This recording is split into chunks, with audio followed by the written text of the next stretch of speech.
আজকে আমি তীর বানিয়ে দেখাবো। সবার আগে আমি তীরটা বানিয়ে নিয়েছি, সেটা দুর্গাপুর এসে তো ভিডিও করতে পারিনি, তাই এখন ধনুকটা বানাতে যাবো। বাঁশের কাঠে একটা টনি কেটে নেবো। এখন টনিটা কেটে নিয়েছি, এবার সাইজ করে এটাকে কেটে বাড়িয়ে নিয়ে যাবো। সাইজটা করে কেটে নেওয়া হচ্ছে, দেখতেই পাচ্ছেন। করে নিয়েছি সাইজ, এটা নিয়ে আমি বাড়ি যাবো।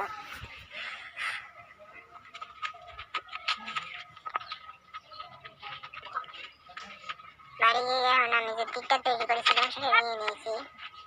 তীর আমার ধনুকটাও তৈরি হয়ে গেছে, এবার এটাকে মেরে দেখাবো।